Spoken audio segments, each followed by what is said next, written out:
Right. So I don't know whether it is a wrong perspective, or how should we situate Ghana's seeming success when we compare ourselves to our peers within the sub-region? Ben, that's a good question. I face that all the time. In fact, I was recently in Washington talking to a lot of people in terms of the compact, trying to get support for the compact in many ways. I met with the National Endowment for Democracy.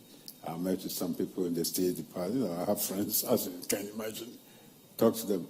And when you say Ghana, I say this Ghana story. Sometimes they look at me in disbelief that, in Africa, Ghana is a beacon for democracy. Obama came here and said so. Remember, Kamala Harris was recently here. It's true. If you compare it to what's happening in other parts of Africa, and they point to me, Burkina Faso, Mali, Sudan, Ethiopia, all those things. But the full point I say is that democracy is important, and Ghanaians believe in democracy. But if you look at Afrobarometer, this recent report shows that the Ghanaians belief in them is high, but they are still losing faith a bit. So it's not the same, at least among us. So that's my answer to your question. But more importantly, if we are a beacon, I think we can even do better to become even more a shining example to others. Is democracy a price we must pay for lower transformation? I ask this because some of the examples given, including Rwanda, including China, including Korea at the time, even Singapore to an extent, there was a certain level of continuity in government. They didn't have the sort of animated elections we have every 4 years. So that the consistency we are not having is a price we pay for having to change governments every 4 years. Is it a trade-off? What are your thoughts? Well, I addressed that question in the last chapter of my book. Because what I did was I took our political systems, I took our leaders I've worked with, and at some stage I compared Ghana and Rwanda. And I made the remark that we both have different histories. Rwanda as a country, genocide, strongman coming, brought the country together, right? Discipline, based upon the past. Okay? And that's what has let Rwanda move forward and make so much progress. In Ghana, because our multi-party democracy and what I've just said, the back and forth, we don't have the same consistency of policies and programs. And a lot of people say, therefore, we need a strong man in Ghana. I say, hey, hold on. We have our own history as a nation. We started with Nkrumah's time. We went to the one-party dictatorship more or less later. We had military coups d'etats back and forth. And then we brought in democracy. That has sustained us for the last 30 years. We should be proud of that. We should be able to make corrective changes. But it doesn't mean we should throw it aside and bring in another. So every country's history. But what I said in the book was that if we can get our act together as Ghana for all the reasons, we become even a greater model. And that's what most African countries should go for. Wonderful. But the question was, how do we get our act together? That's what one of the reviewers of my book said.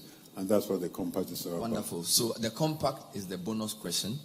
And that question is basically to say that you said some of the attempts to build consensus in the past have not been inclusive enough. So it's been very elite focused. So now you are bringing the youth, you are bringing women, you are bringing, in fact, you're going to have citizen engagement. Yeah.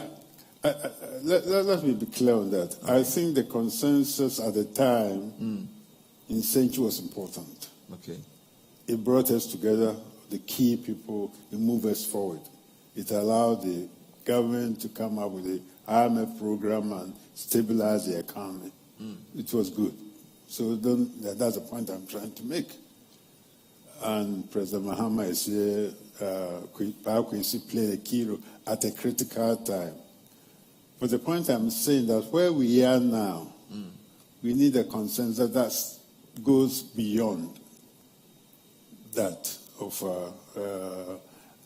bring everybody around this over time, build it over a year or so, and that's what we are trying to do. And the final point is that, look, what is democracy?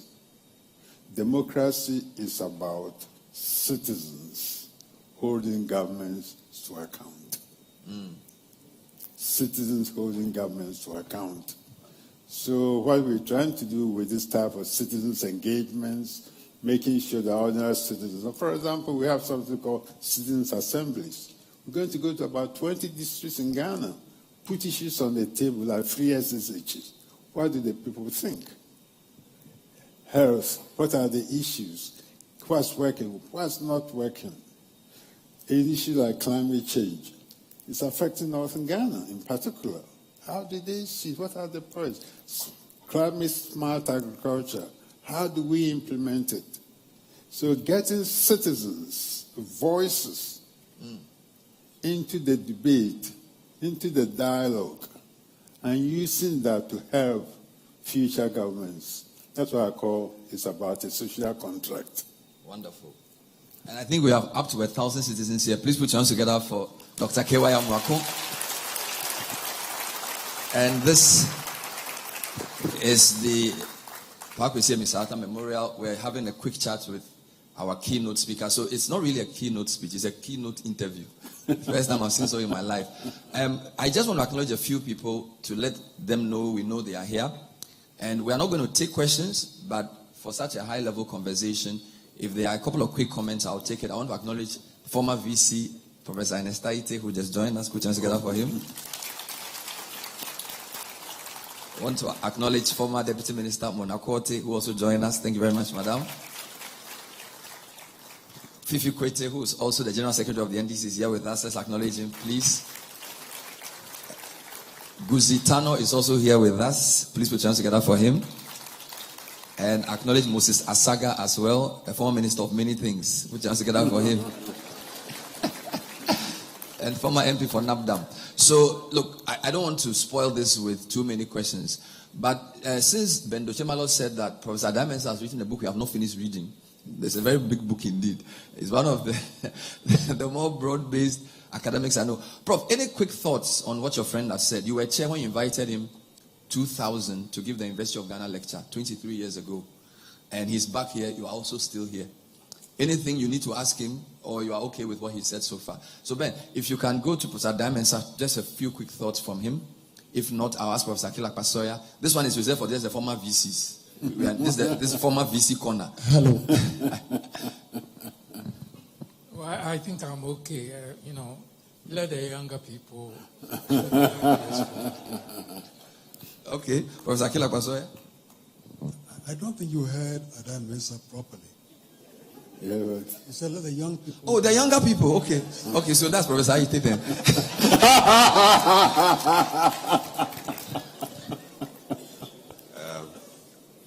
Thank you very much, KY.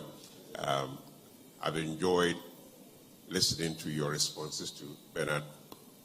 I've been quite active in the engagement with the compact. One of the questions that we haven't been able to address fully has been how to get that consensus in place to reflect the views of as many Ghanaians as possible. I was happy to hear you talk about the engagement with the district assemblies. How do we move beyond that to ensure that the views expressed at these assemblies are carried through and have some influence? I like the definition you gave about democracy, that citizens holding their governments to account. Yeah. It is a very, very plausible one. It's one that we should all embrace. What are the mechanisms for doing that? We have a constitution that makes it extremely difficult. I know you've been quite active in trying to get changes made to the constitution. There are many or some Ghanaians who are adamant.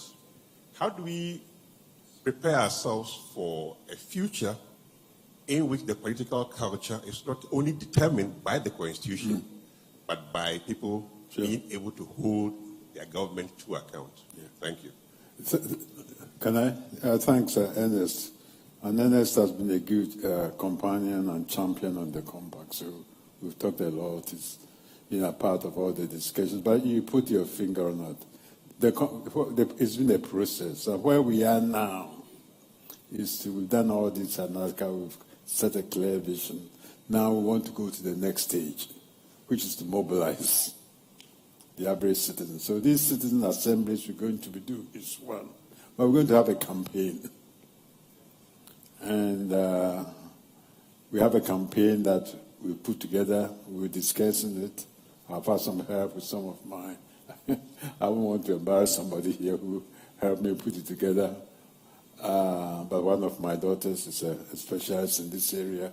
So we have something we call hashtag Ghana 2050.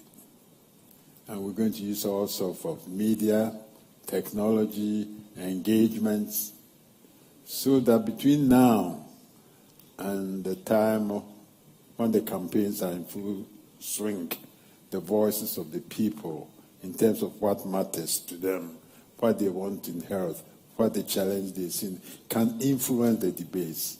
And we also had what I call one inter-party dialogue at the dinner where we brought some of the leaders of political parties.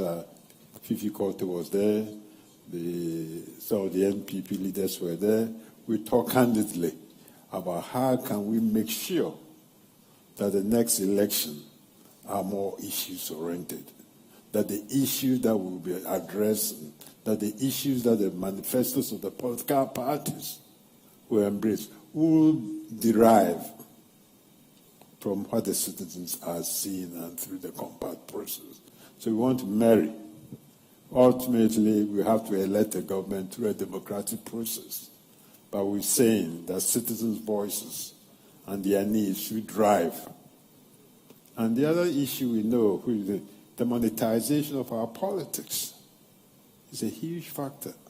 How do you get citizens' engagements and voices to also bring to bear?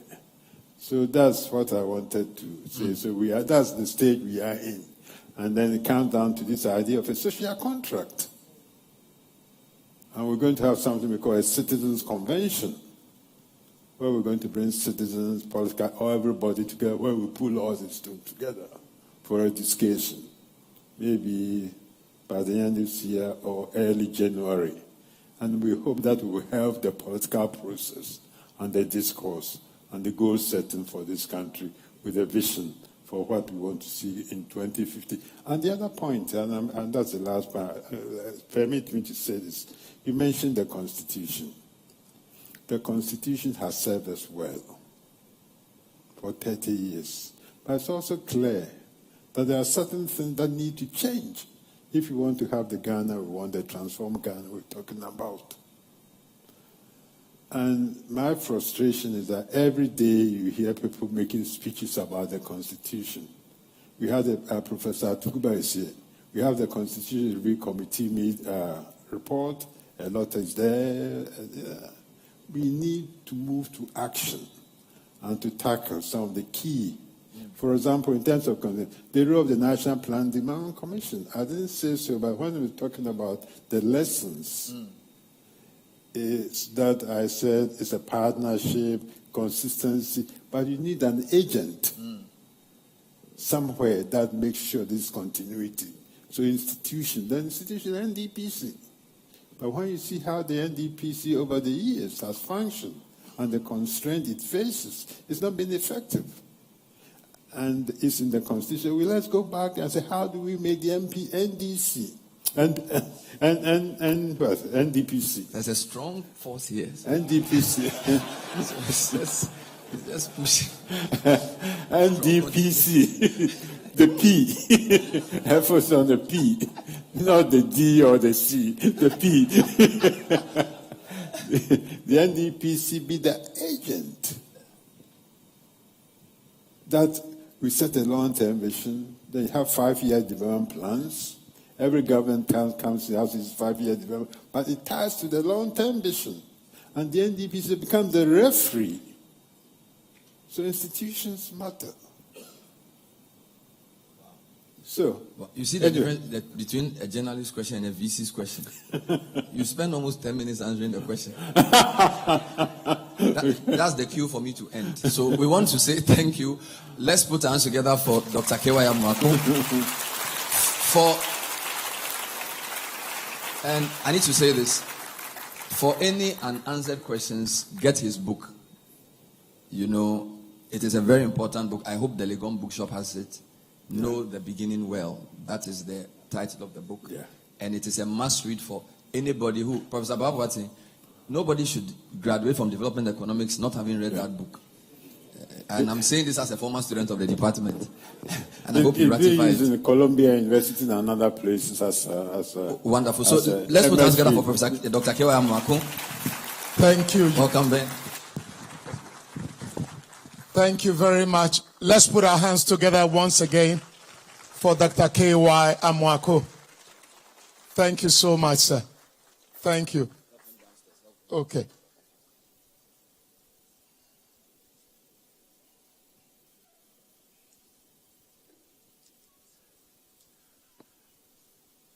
Your Excellencies,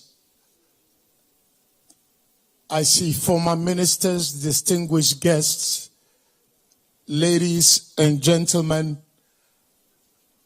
In a moment, we're going to have a brief panel discussion. There are business people, people who have accomplished certain things, people who have built certain industries, and we want to tap all those ideas again in memory of the man we are gathered here for today, KB Amissah-Arthur. We are not going to take your time too much. We believe that whatever we are doing, we want you to benefit, and when you leave here, I was going to acknowledge Professor Ernest Aite, but you asked your question already, former Vice Chancellor and Secretary General of the African Universities Research Alliance. I believe I got that right. And then the Executive Vice President for the African Center for Economic Transformation, Ms. Mavis Owusu-Jemfi. Can we acknowledge? Okay, we just want to acknowledge your presence. We also have Professor Daniel Twerefo, Director of Academic Assurance for the University of Ghana. I don't know if he's the Inspector General who makes sure that the academic qualities are maintained. Please put your hands together for him. There are many distinguished persons, some hiding in the back. I see hands being raised. But what we will do now, we want to call on Dr. Kofi Antonio to give us a spoken word performance. And once he's done with that, we will be having a group of panelists here who will take the discussions to another level that I'm sure you will greatly, and all of us will greatly benefit from. Without much ado, I want to welcome onto the stage Dr. Kofi Antonio. I'm looking everywhere for him. I don't know where he is going to emerge from.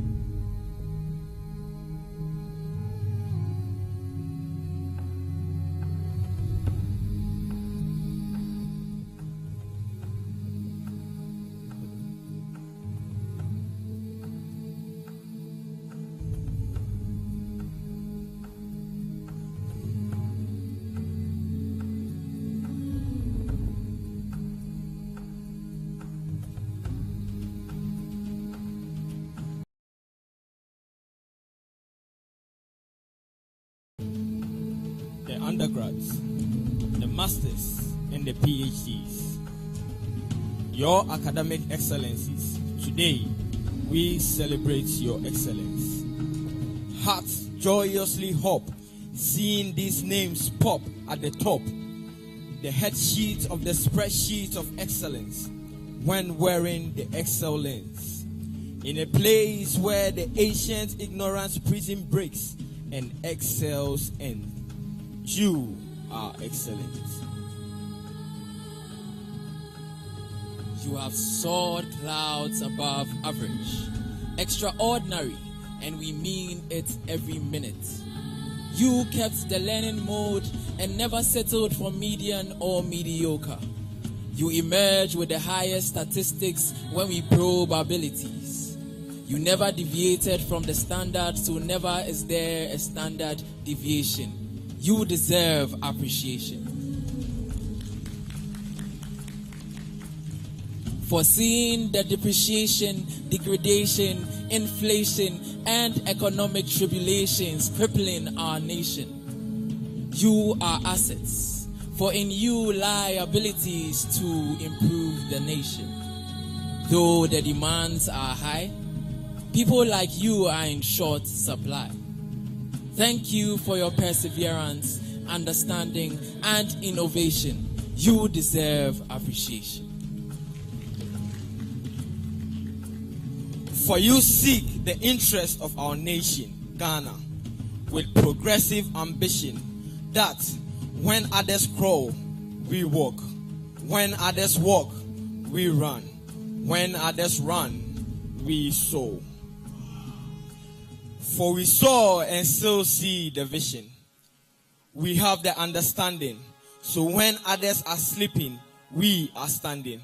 When others are standing, we stand outstanding. And when others are outstanding, we become the standard. As a world-class research institution, we pride ourselves in being proud of your undertakings towards the economic transformation of the nation. But remember, as we discuss the policies and strategies to enhance the economy and address the worries emerging in emerging fiscal years, let not the solutions remain like fixed deposits in the treasuries of our minds in this atmosphere, but may they be made practical, manifest in the physical here. For what is the use of solutions without execution? Of what use are the ideas if they hide here? Finally, your academic excellencies here gathered, as we gather together to honor our great economic father, His Excellency, the late KB Amissah-Arthur, we say, well done. You have been through hell's sun, and your victories are well won. Your songs of compassion for changing the nation are well sung. Therefore, well done.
They hijacked this mic. We are going to bring up our panelists. Please put your hands together one more time for a lot of technical things happening.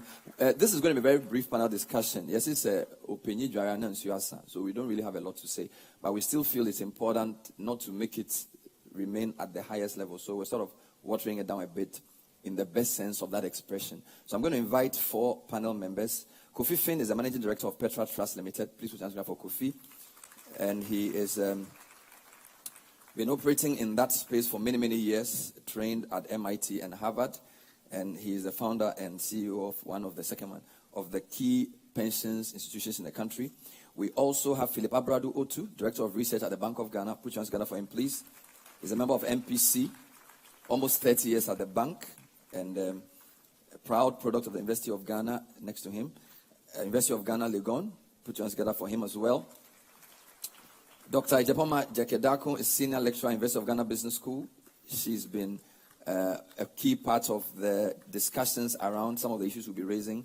PhD Economics from the University of Nottingham and BSc Economics from the University of Ghana, Legon. Last but not least, Dr. Emmanuel Kojo, who is the Senior Lecturer Coordinator. Hey. Wow. Okay. Okay, I don't know if people are actively looking for running mates. I think there are some choices because the way. So are these your students? Okay. Is this program examinable? Yes. I think I know why. Wonderful. So look, for me, I asked KY what jumped at me. So I'm not going to frame it at all. I'm going to give each of you like 2 minutes. What struck you as he spoke and as I interviewed? I'll start with Kofi. Hello, can you hear me? Yes. Well, it's a pleasure to be here. It's an honor. And hopefully we can add a few words that can take the conversation forward.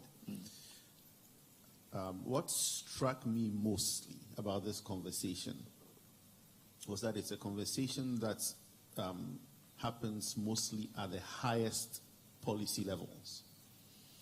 So, for the most part, it's about the macroeconomy and the major structures in a nation that allow that economy to work.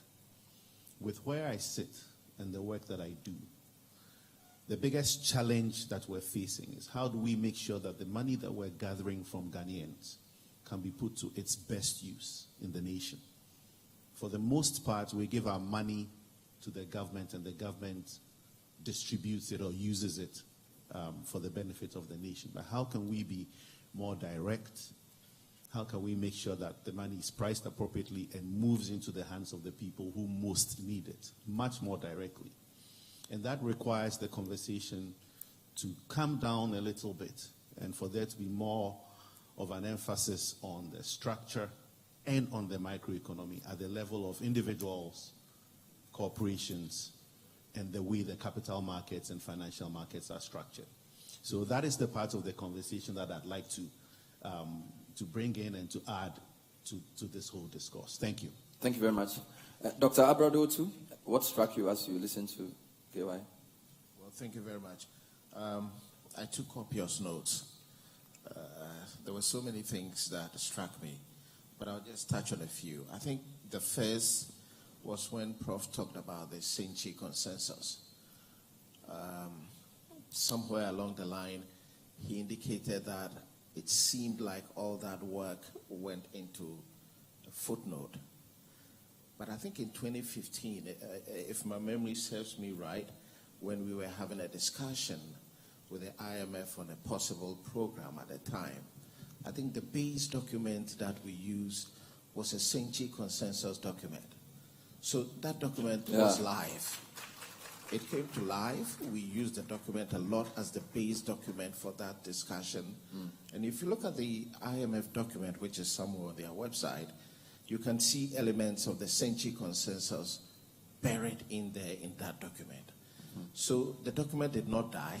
We used it, and it served a purpose at the time. I think his other second point was political coherence.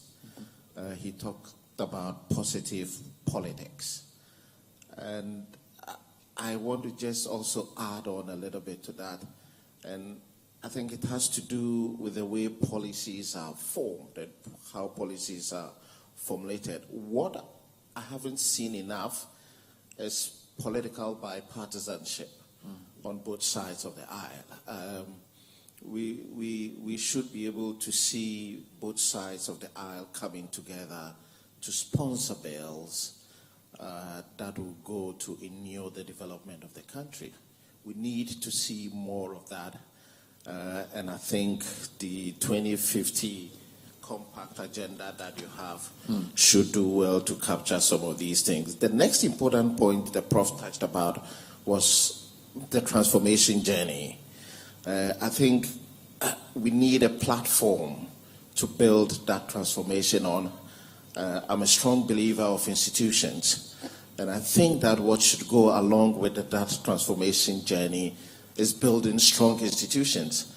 I heard about reforming the Constitution, and I think we should make the Constitution more strong on institutions to be able to help facilitate this transformation journey that we're talking about. You took a lot of notes. Yeah, I took a lot of notes. I see you are asking for more paper.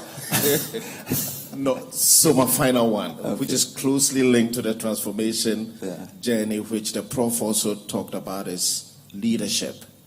But this leadership, for me, is also related to my issue of institutions. He says leadership is a problem in every country, but for poorer countries, it matters more. I think what the Prof was trying also to say was that for the advanced economies, because they have strong institutions, it doesn't really matter. But for us, it matters. Wow. And the long-term vision, the way I see it, is that we need to begin to move towards building strong institutions. I'll stop here. I think he deserves a round of applause. I love that. You know, on the last point, somebody says nothing is possible without men, but nothing is lasting without institutions. And I think the trade-off is nicely captured. Nothing is possible without people, but nothing is lasting without institutions. And when you made reference to Senchi, my old friend Setekwa was twitching in his chair, because when we interview him, he's always talking about consensus, Senchi, and all those things. So Setekwa, good to see you again. Dr. Jepoma, what are your thoughts from what we've heard so far? Please, can you hear me? Yes, please. Okay, so I think what actually struck me when Dr. K.Y. Marco spoke had to do with the fact that we have been here where we are several times, and we've not managed to get out of the woods. And so the question we need to be asking ourselves is why we are still where we are, despite the efforts that we've been trying to put in to make our economy better. And he attributed much of it to our transformation journey, as Dr. Otu has just spoken about, that we've not been able to transform the economy the way we have to transform the economy. We see growth happening, and he mentioned that in different countries, they tend to see Ghana as the star of Africa, and yet that growth, our people are not really experiencing it. What might be the problem? Is it that growth is driven by the services sector, the sector that is not really productive? Where are we focusing our attention? Are we not thinking about the other sectors that can drive growth, drive employment for the people in our country? I think that this conversation has to shift towards the productive sectors of the economy, thinking more about investments in the productive sectors of the economy, thinking about growth that can come from industries that don't have any smokestacks. We need to be thinking along those lines. Another thing that actually struck me had to do with the consistency in policy implementation, where we tend to have different governments, and because there's actually a lack of long-term development plan, each government comes in with a manifesto, and that manifesto is what actually drives the course of the nation.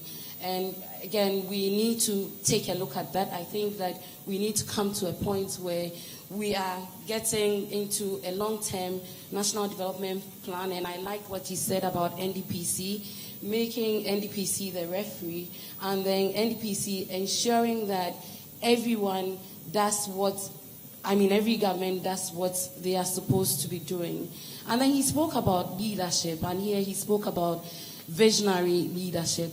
And to have a leader, the leader should have a vision that would carry the entire nation along. Whether we like it or not, everybody looks up to the leader. And so the leader who leads the country is also very important. And it's important for us to think about who is actually leading the nation, or who we get on board to lead the nation. I think I would. So I noticed all three of you, leadership is very strong for you. Thank you, Dr. Japama. And I like the point about the sources of growth. So you need labor-intensive places of growth. Very important point. Let's end with Dr. Kujo. Well, thank you very much. I won't repeat a lot of what has already been said, but I'll share a few, shall I call it, additions to what he said from the interview and then the speech. Wonderful. And the key things are, one, learning from the successes of others.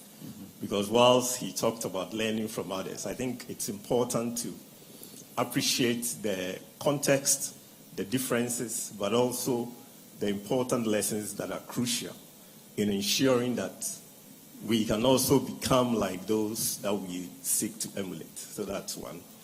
The other thing has to do with history, and I tie that in with this bit about democracy. And it's important to, depending on how far back you want to go, as far as the history is concerned, it's important to remember that we started our process in a democratic way. If you go back to 1948 or you go back to 1932, whichever way you want to look at it. So at the core of all of these is the ingredient of democracy, which is at the heart of both the politics but also the social construct. And I tie that with two other things which have been said. Leadership. But I try to break that into two. Leader and the leadership. Because you can have a leader, but the notion of leadership is sometimes mistaken with the leader. Wonderful. But leadership exists at different levels of decision making. And it's important that whilst you can have a leader, however, if you like, not properly screwed, that person might be, if we use like Trump as an example. There are different layers within the institutions, right, where people are able to make judgments and decisions guided by some broad social moral compass, such that however the leader wants to move, this social construction binds and constrains. And that's very important, so that you don't find deviations away from what you might call long-term development trajectories, right? And then the other part has to do with the democracy bit. And I think KY talked about citizens demanding accountability or something to that effect. But I think the other half of the democracy, if you like, structure, is that the government must also recognize the importance of being accountable, transparent, fair, and tolerant to the divergence that forms the society. Because even if you demand accountability and it's not being provided, then it pretty much ends there. And in all of these, we are also aware of the fact that the decision-making is made by persons who are privileged and have access to resources.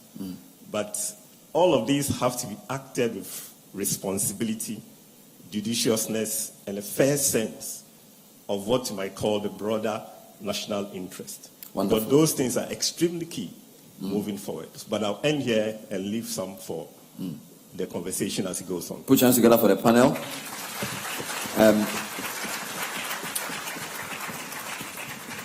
So I can ask questions all day. That's what I do. But I'm also minded that there are other things that have to happen. So I'm being very economical. So what I'm going to ask each of you one last question, and then we finish. Madam VC, please, is that a good way to proceed?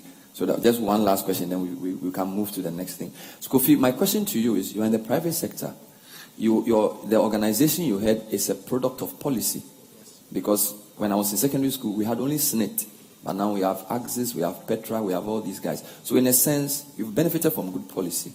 But as you move as an organization, I'm sure there are lots of things that government proposes that damage or is not necessarily good for your business. How, as a private sector actor, have you been able to engage with political leadership to try and let them know your grievances? I just use it, I don't want to be too specific, but basically, yes, you are doing well in private sector, but there are policies that governments implement that may be damaging to your, without being drawn into the NDC MPP of it. How do you navigate your way so that a wrong-headed policy can be corrected?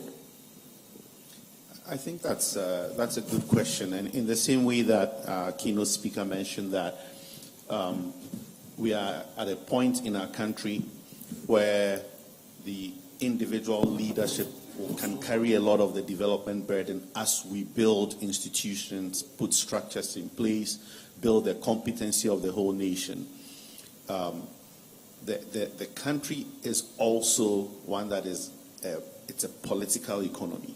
You cannot be a private sector participant without engaging with the government, given that it's the dominant part of our economy and the fact that it is controlled by the political class, right? So for any businessman, I think, who needs to be successful in this country, you're going to have to make it an active part of what you do, similar to what you do with your finances, with human capital. Engagement with regulatory authorities and with the political class is extremely important because they are the ones who are shaping the environment in which you play. When we started our business, there was a conversation about how trustees were going to be chosen and that it was going to be a limited number who were going to be licensed, for example. It took a lot of engagement and conversation for the system to be opened up, to ensure that it was going to be competitive enough to allow for the service levels to be strong, to allow for profitability, to allow for consumers to make a choice, right? So for anybody who's in the private sector who sits aside and says, I'm not going to exchange, to engage, that's going to be difficult. It's also important for private sector to understand that every single thing that we do is developmental. So as a sector right now, if for a number of us, we're focused, for example, on housing as a problem that needs to be solved for the country. We have access to individuals who earn salaries, and we have their long-term contributions. Why are we not at the forefront of engaging in the provision of housing for Ghanaians? We say we have a deficit of, 2 million homes? We cannot expect the government to say that we're going to build all 2 million homes.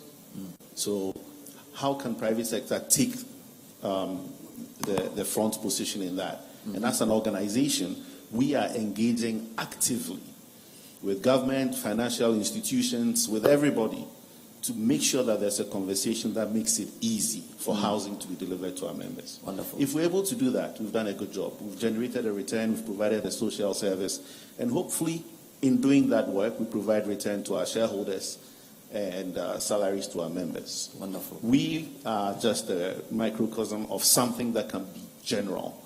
And I think in all of this developmental conversation, we need to make sure that that is being, the way we work and the way that it can be made easier for us, can be structured so that it's easy. All right. Thank you. Kofi, my question for you is a bit controversial, but let me ask it anyhow. So the institution that you are director of research of, when I was studying economics, it was seen as an untouchable institution, and it's one of the most respected institutions in the country, the BOG. Sorry, not Kofi. Your brother is Kofi. Dr. Abradwotu, Philip.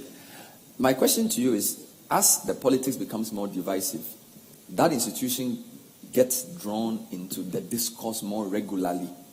How does the institution keep itself focused? Do you people listen to the radio in the morning? Do you, when people, I'm asking because some of the people I interview sometimes go hard on the Bank of Ghana. They criticize you very stridently.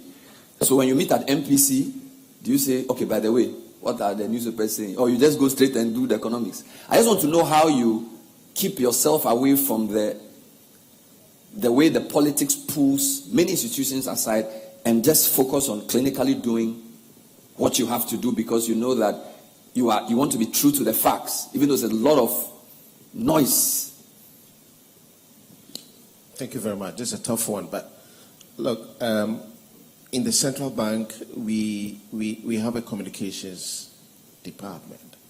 So we pick up everything that goes on in the media, in the print media, and these things form part of what we take into consideration in formulating policy. The other thing is that the bank is also well placed strategically in picking up information from all over the country.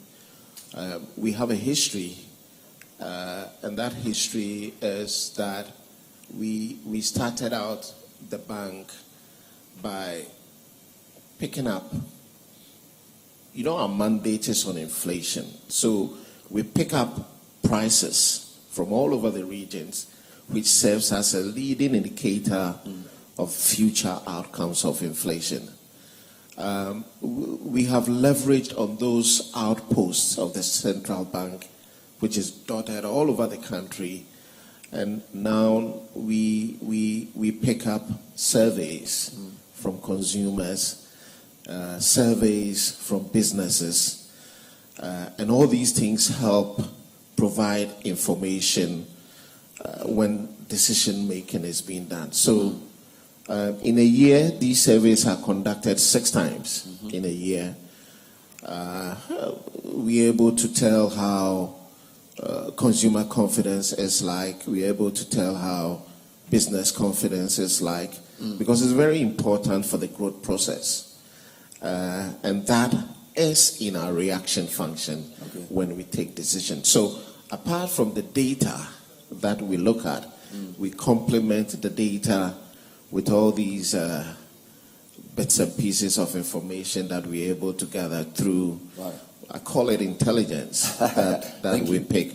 But I think the most important thing also is the coordination that exists between the Ministry of Finance and the central bank.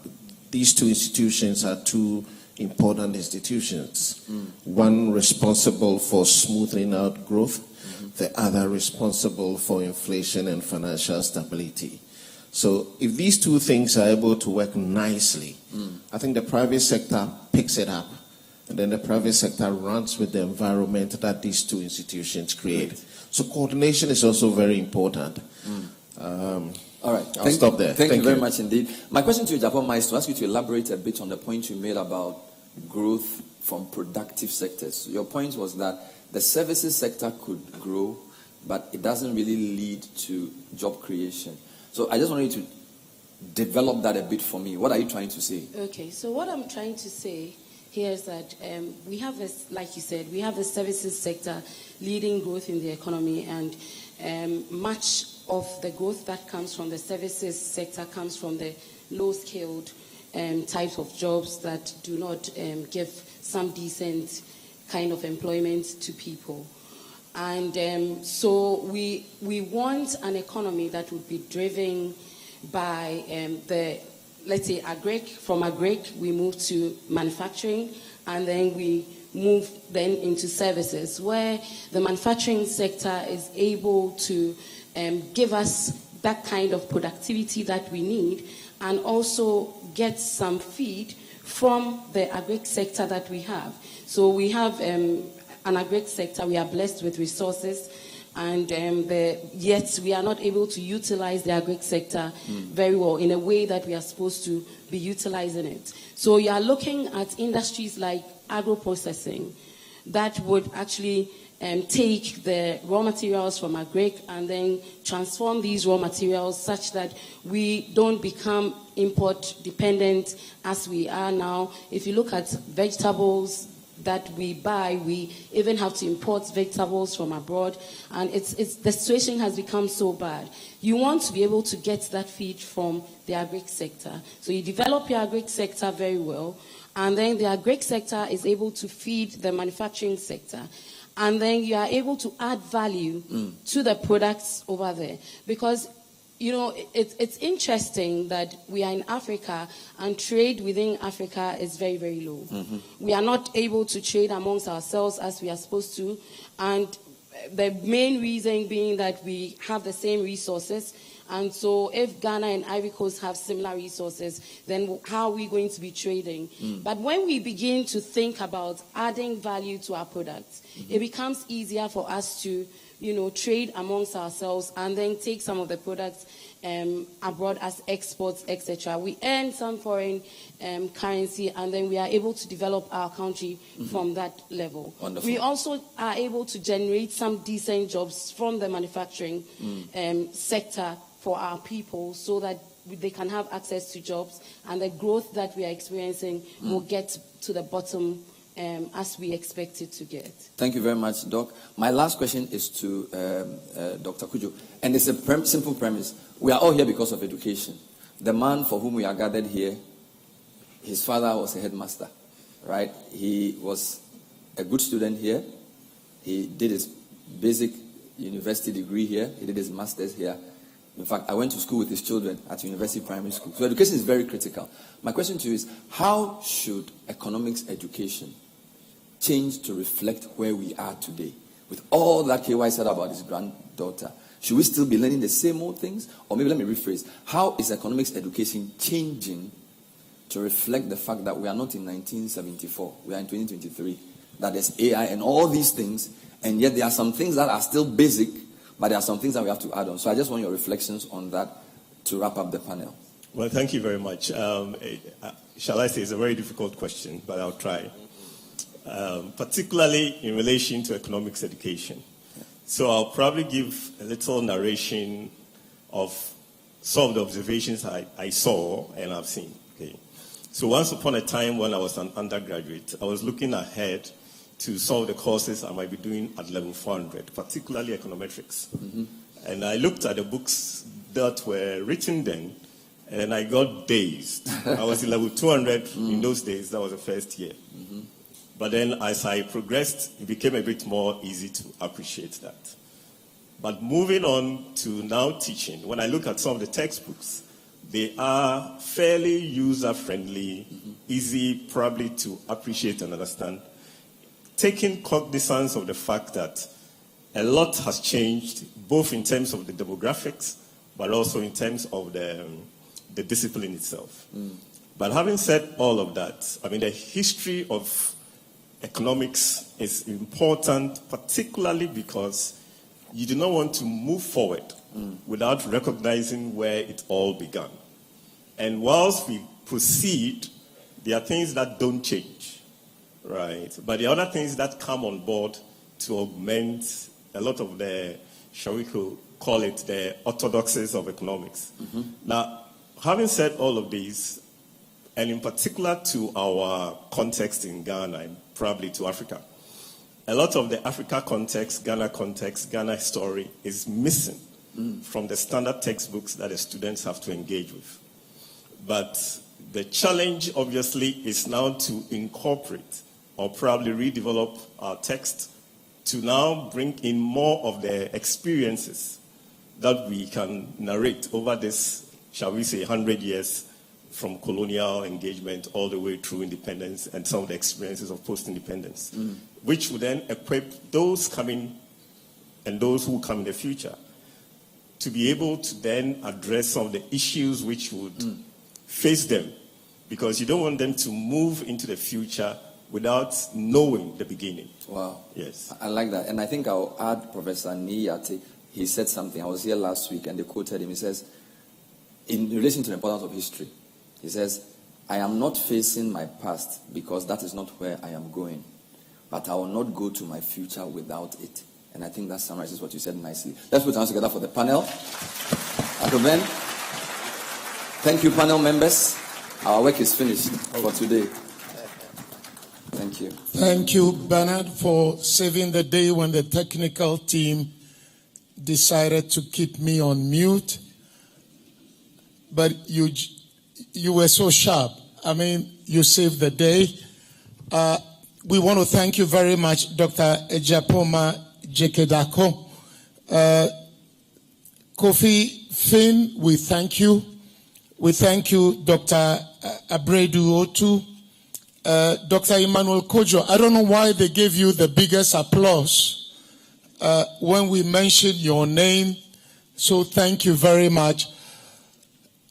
Your Excellency, former President, Excellencies, former ministers, I see the former Vice Chancellors, a lot of respect, and distinguished guests, ladies and gentlemen.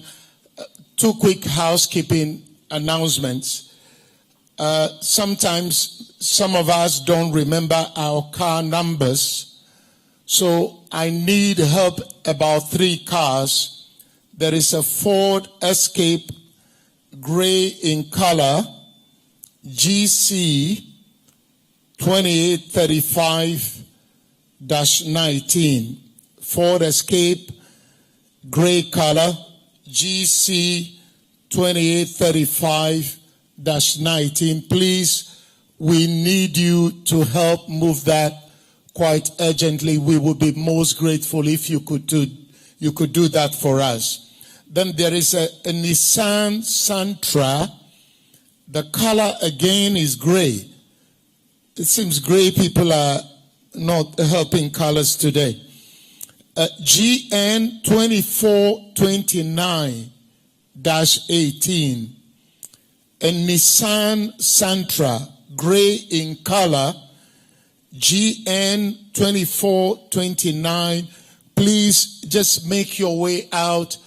The protocol people will greatly need your help to maintain some order outside. And then the third vehicle, oh my goodness, another gray color. All right, a Hyundai gray color, GW 102-12. Please be kind enough for the sake of the rest of us to just go quickly and help. They will show you the best places where you can put the car without blocking others. Excellencies, ladies and gentlemen, we want to acknowledge Dr. Kofi Antonio for the performance he organized. Dr. Antonio is head of the Department of Dance Studies. That is what I understand, and we just want to pay him his due and acknowledge him. I also want to recognize right here the director of the Institute of Statistics and Scientific Research, Professor Peter Quote. It's social statistics and economics. So I love the economics. Forgive me. ISA, I know it's ISA because I did statistics and computer science and I had to pass by that building every day. Dr. Peter Quote, we acknowledge you here. Distinguished ladies and gentlemen, we have just 2 main things to do to bring this very important forum to a close. The family of our former vice president has made it a point to give an award to the best MPhil student and also to the best PhD student in the Department of Economics. And so today we have that opportunity to have the family give that award. Family members who will be giving the award are Kwesi Nyan Amissah-Arthur, Kukua Maurice Ankra, and Kwesi Abedu. But to lead us in that particular section, before we hand over the microphone to Professor Amfo as the chair to give the closing remarks, I want to call on Associate Professor Abo Texan to come and lead us. I see he's also got a lot of fans. Yesterday I called him professor and he told me off and said, please, I'm not a professor. I am an associate. So Associate Professor Ebo Texan, over to you. You are a good man. Thank you, Uncle Ben. So we've got into the part of the program where we are going to give awards to 2 outstanding graduate students of the department. And to help me do that, I'll call the head of department to say a few words about the PhD awards before we announce the students.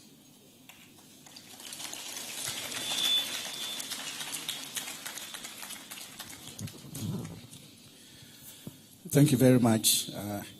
So the family has instituted 2 academic prizes, and that will be every year for best PhD student in the coursework and best MPhil coursework. So this is the first time we are having these awards. And let me say that this is 2 of the 8 awards, academic awards that we have in the department. My Vice Chancellor is here, and when we had the Vice Chancellor's awards night, I counted, and economics is the only department. It's a department, not a school. A department that had the highest number of awards, and we are counting. I'm sure by the time we complete, we'll be able to get a bit more. Profaite was a student in the department. I'm sure he's also going to institute 1. So we'll have a lot of them. So the MPhil award is valued $2,000 CD equivalent. And I emphasize CD equivalent because we have Bank of Ghana here.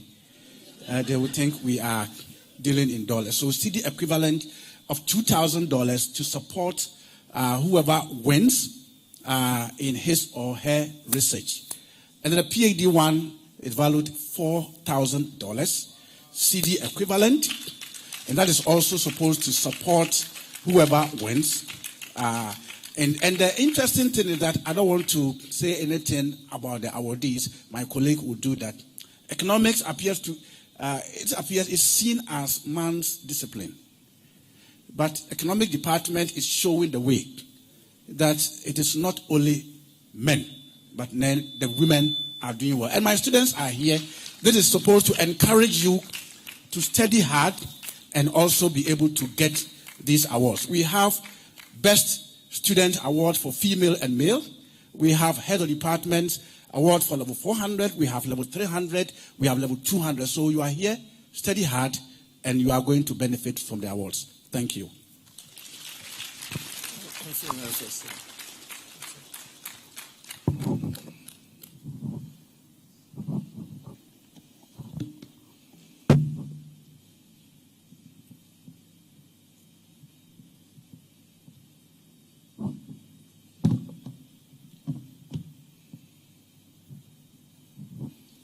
So I'm going to introduce the first person for the MPhil Award. She graduated from the Kwame Nkrumah University of Science and Technology in 2020 with a first class in economics. She did a national service at the same department as a teaching and research assistant, and then got admitted onto our MPhil program last year. She's in the final year of an MPhil in economics at the University of Ghana. And at the end of the coursework for the first year, she was the most outstanding student. So let us, with a round of applause, call on Deborah Annan for our award.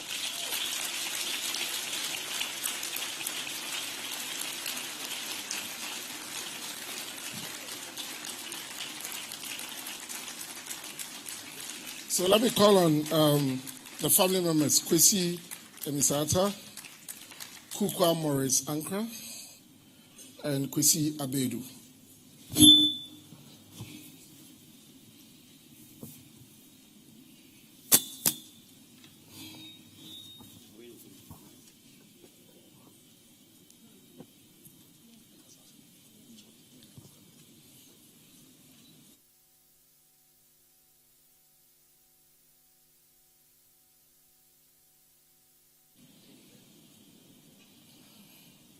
So that is a CD equivalent of $2,000.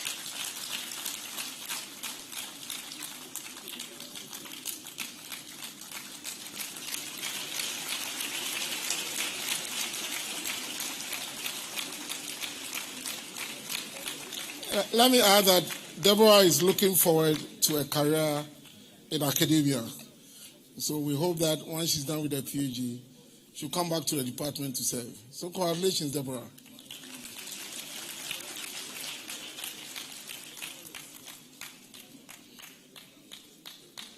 You can take your shot.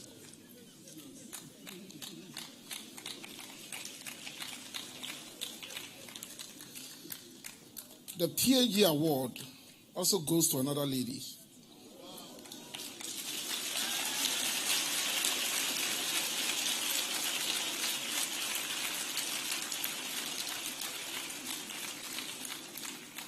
She completed her undergraduate studies at the University of Cape Coast with a Bachelor of Arts degree in economics, enrolled in the African Economic Research Consortium Collaborative Master's Program in Economics at the UCC.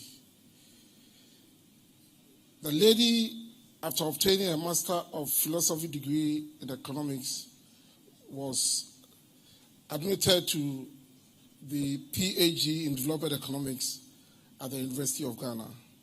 And at the end of the first year, PhD coursework, very difficult year in the PhD, she topped her class.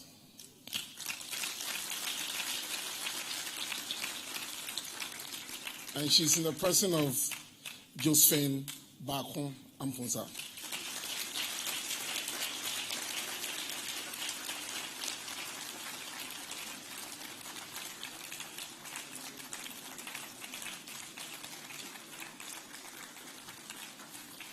So this is the actual check. So yeah, I forgot to give. So, congratulations, Josephine. So she's also picking a CD equivalent of $4,000 as her award. So what you have in the envelope is the actual check. This is a dummy. So don't go to the bank with a dummy.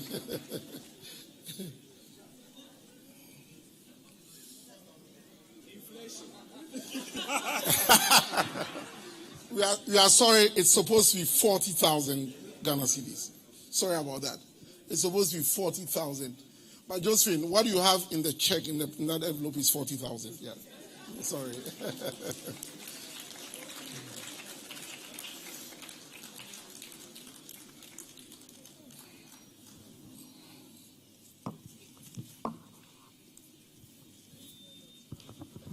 Thank you. Thank you. Thank you. Thank you.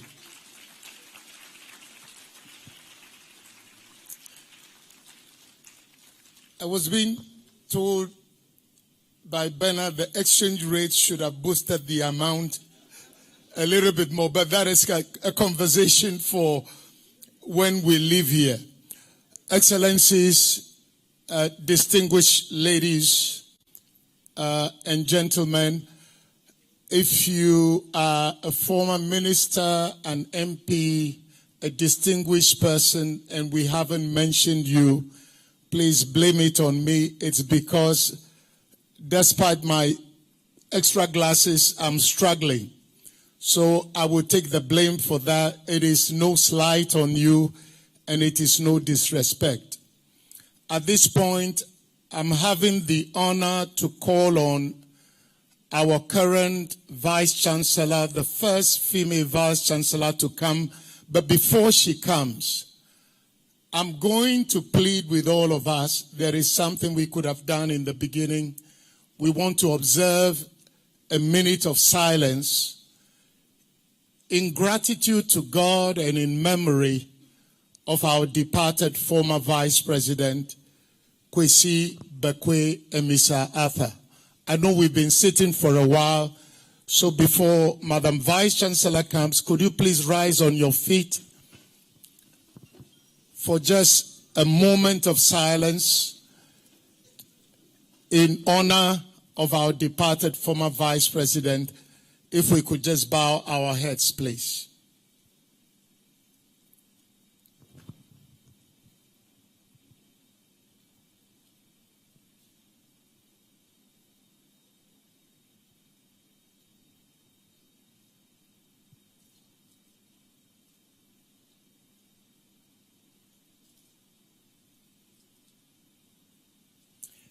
May the soul of our former Vice President KB Amissah-Arthur continue to rest in peace, and may his memory continue to be a blessing. Amen.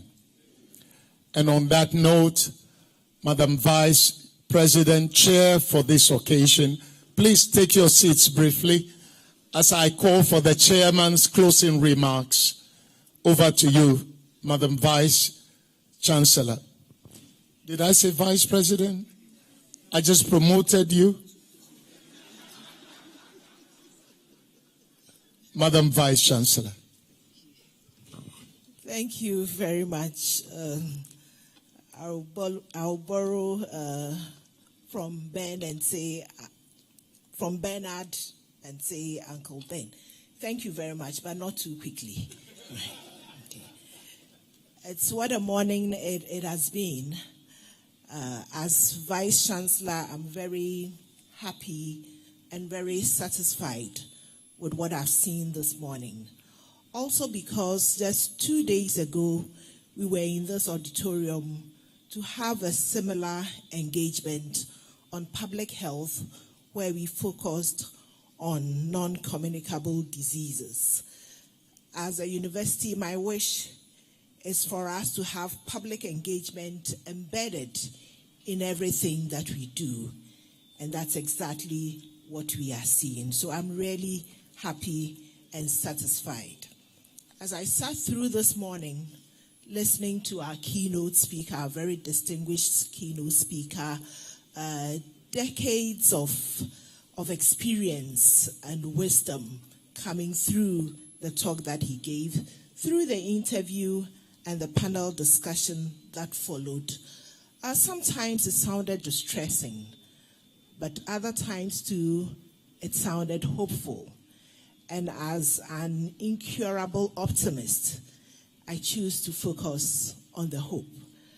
I wouldn't attempt to give a summary after all that the experts have said, but usually what I do is to pick some lessons. The takeouts for me, I just want to reiterate as we bring this program to a close. The first thing is that Ghana has the ability to transform itself. And that's a message of hope. We've seen it this morning. We have the technocrats. We have the resources. We have the ability to transform ourselves. It may have taken much longer than anticipated, but let's continue to be hopeful that we can and should do this. The second thing that I'm taking away with me is that economic policy making, which integrates social inclusion, is critical. We can't talk about the economics and neglect the social, psychological aspects of everything. All of these have to be very well integrated. And being the language person that I am, there are 4 C's that I put down on that point, and that's consensus. Consensus building, absolutely critical. Bottom up, up, down, side to side. We need to do it in various forms. Consistency. One of our bane has been that we haven't been consistent, and the keynote speaker mentioned it. We need to be consistent, and we can only do that when we collaborate and cooperate. Collaborating among various levels, among political divide, between the youth and the older ones who have such wisdom, from people from different parts of the country, from various socio-economic groups. The next point that I'm taking with me is that we need to learn from the past to improve the future. Sometimes when we are talking about development, and we are so keen about that, We even think that there are certain subjects that we need to extinguish from our curricula so that we progress at a very fast rate. And one of the subjects that sometimes you hear in this discussion, for example, is history. But if we don't understand where we are coming from, how can we get to where we desire to be? We need to understand our past experiences so that it can inform the policies that we make moving forward. I took note of the point on leadership, but so much has been said about it, I wouldn't bore you further with that. So, ladies and gentlemen, this morning we've been here, we have spoken, and it has all been in honor of a man who straddled academia and policy making with the objective of making the lives of the ordinary person better. The ordinary person who doesn't care about macroeconomics, microeconomics, policy rate, interest rate, inflation, you name it. We don't care about it. We don't even understand it. All we want to see is money in our pockets, food for us to eat, and a shelter over our heads. Today, we have spoken enough. Now let's move into action and work towards the future that we desire. Let's give Mina and her peers the kind of lives that they truly deserve. And so what remains for me to do at this point is to thank all of us. Our keynote speaker, KY, thank you so much for setting the tone for a very insightful discussion this morning.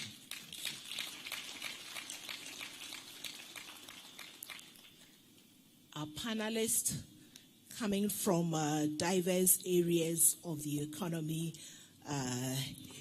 giving your own perspectives to this discussion. We really appreciate you.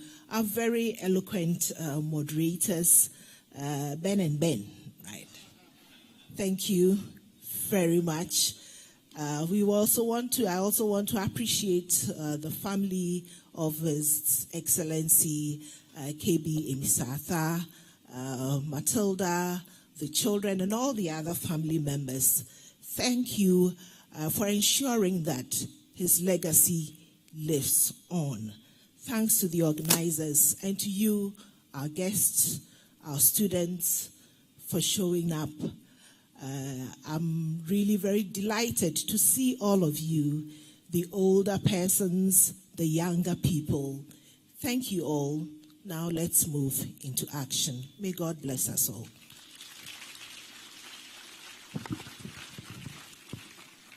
We thank you very much, Madam Vice Chancellor.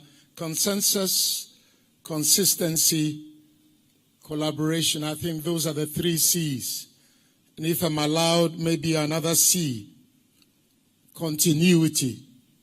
I think continuity through the National Development Planning Commission, which Dr. K.Y. Moako mentioned, I think that will save us a lot of hassle. Ladies and gentlemen, 2 more things to do now. My pleasure to call on 2 family members to give us the vote of thanks. May I now call on Miss Araba Etua Afari, Mrs. Araba Etua Afari, and Emily Amissah-Arthur. If you need 2 microphones, we will get you 2 microphones so that you can do your vote of thanks, and then we will aim for the closing prayer. Let me get out of the way.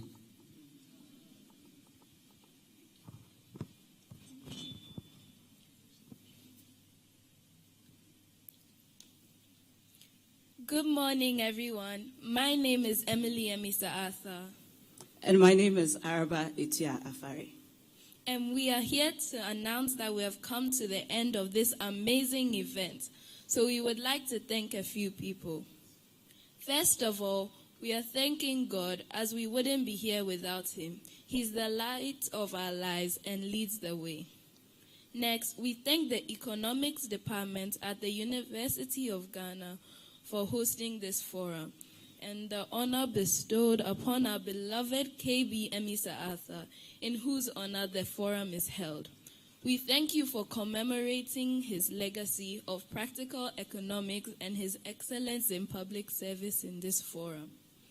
Next, we thank our keynote speaker, Dr. Amwako, and the chairperson, Hobsam Professor Nana Abba Appiah-Ampho, the Vice Chancellor of the University of Ghana, as well as the panelists here.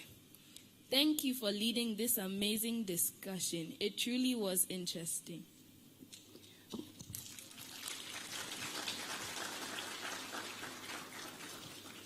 We extend our appreciation to our esteemed Master of Ceremonies, Mr. Ben Buchimalo, for guiding us through the program and ensuring the smooth flow of the event.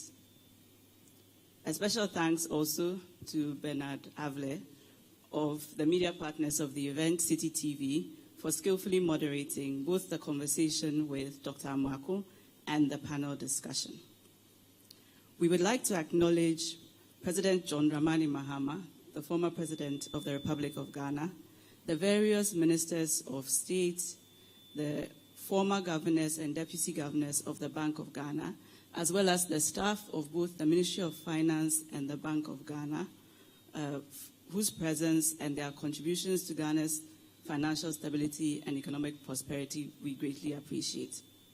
We also extend a special thanks to Nananom here present, Nana Kumjata and Nana Kobna Nkitia, the fifth. Well, thank you for gracing us with your presence. This is a reminder of the importance of our rich cultural heritage. Furthermore, we acknowledge and appreciate the efforts of the organizing committee, the volunteers, the students, and all the individuals who have worked tirelessly behind the scenes to make this forum a resounding success. We are especially grateful to the chair of the organizing committee, Professor Ibu Texon, without whom none of this would have been possible. Lastly, we thank each and every person here for spending time in their lives to come to this event. We pray that we each use the lessons learned, the insights gained, and the connections formed towards our shared goal of a prosperous future for all Ghanaians. We hope you learned something new. Thank you once again, and may we all have safe journeys home. Thank you.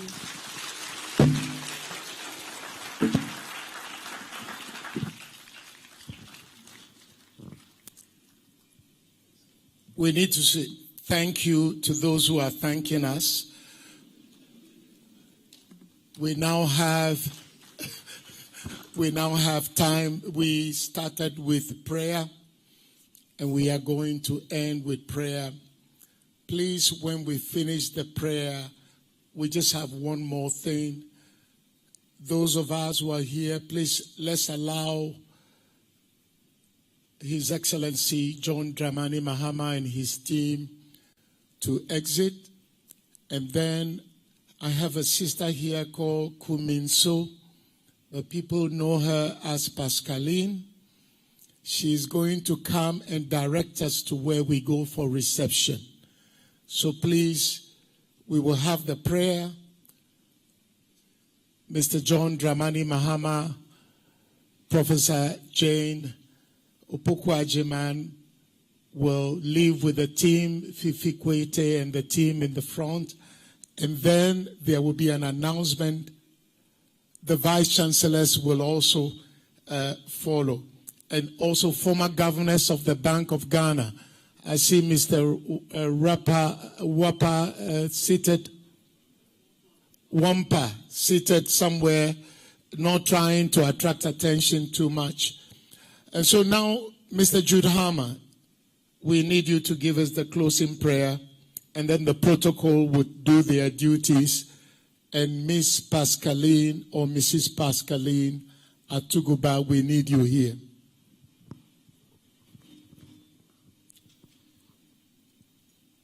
We thank God for bringing us to the end of this awesome and wonderful economic forum in honor of His Excellency, KB Amissah-Arthur. Can I humbly ask you to stand for closing prayer?